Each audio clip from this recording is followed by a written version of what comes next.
The desert does not wave flags, it swallows them across the vast belt of the Sahel, stretching from Senegal to Sudan. A quiet war has been unfolding for more than a decade.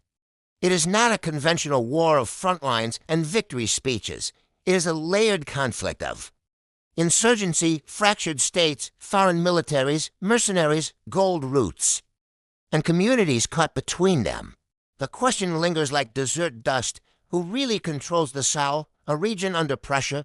The Sahel runs through Mali, Burkina Faso, Niger, Chad, and parts of Nigeria, among others.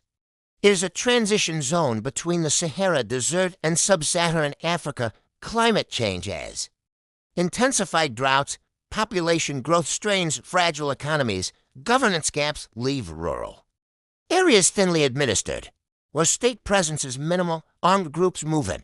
After the collapse of Libya in 2011, weapons flowed south. Fighters crossed porous borders in 2012. Northern Mali fell to a coalition of Tuareg rebels and jihadist groups. That moment reshaped the region. The insurgents. The insurgency landscape is fragmented but interconnected. Groups linked to Al-Qaeda operate under the banner of Jamaat Nusrat al-Islam wal Muslimin, known as JNIM. Others pledge allegiance to the so-called Islamic State, operating as Islamic State Sahel Province in the Lake Chad Basin. Boko Haram and its splinter faction ISDU will AP continue attacks around northeastern Nigeria and neighboring states. These groups exploit local grievances. Many conflicts begin not as global jihad, but as disputes over land, cattle routes, ethnicity, and governance. Armed organizations insert themselves into these tensions, offering protection, justice, or coercion. In parts of rural Mali and Burkina Faso, insurgents tax communities, regulate markets, and impose parallel judicial systems. In such zones, control is less about holding cities and more about shaping daily life. The coups and the collapse of trust. Between 2020 and 2023, military coups struck Mali, Burkina Faso, and Niger, each into cited insecurity and civilian government failure as justification. But coups did not immediately reverse the insurgent tide. In fact, violence spread further south in some areas.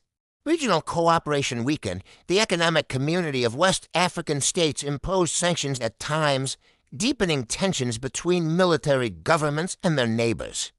The desert shifted again. France and the limits of intervention. France intervened militarily in Mali in 2013 through Operation Serval, later expanding to Operation Barkhane.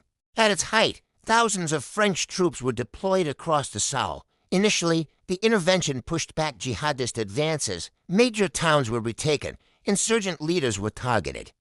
But over time, public sentiment in parts of the Sahel turned against France. Critics argued that despite years of foreign presence, insecurity persisted or worsened. Protests grew in Bamako and Ouagadougou. French troops eventually withdrew from Mali, then Burkina Faso and Niger. The vacuum did not remain empty. Russia and the Wagner factor. As French forces departed, Russian influence increased. The private military company known as the Wagner Group expanded its footprint in Mali and later elsewhere in the region. Wagner offered security assistance to military governments. In exchange, analysts point to access to mining concessions and strategic partnerships. Reports from human rights organizations have accused both insurgent groups and security forces, including foreign contractors, of abuses against civilians. In this conflict, alliances are transactional. Governments seek survival. External actors seek influence. Civilians seek safety. The expanding map of violence. According to data from conflict monitoring organizations, fatalities linked to militant Islamist violence in the Sahel have increased significantly over the past decade. Burkina Faso has become one of the most affected countries in the world by insurgent attacks. Violence has moved toward coastal West Africa. Countries such as Benin and Togo have reported cross-border incursions.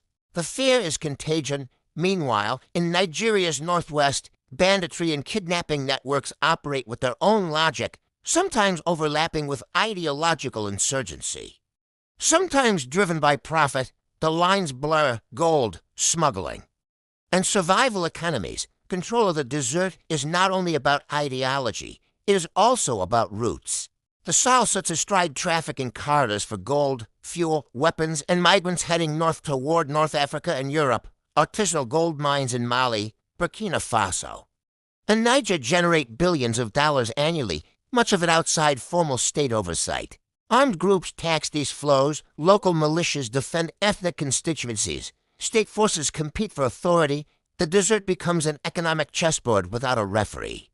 Climate and the future of conflict. Climate stress intensifies everything, shrinking water sources. Pushers and farmers into closer contact. Disputes once settled by local custom now intersect with weapons supplied through regional conflict networks. Young men facing unemployment and marginalization become vulnerable to recruitment. The war is not silent to those living it, but it is often peripheral to global headlines. So who controls the desert? No single actor. In capital cities, governments hold formal authority. In certain towns, national armies maintain checkpoints. In remote communes, insurgent groups may dictate movement and justice in mining zones. Local militias exert control. Foreign powers influence strategy but do not command the terrain. Control in the Sahel is layered, shifting, and negotiated daily. The desert answers to whoever can project force, provide protection, or manage trade at a given moment. And that answer can change with the next convoy, the next drought, or the next coup.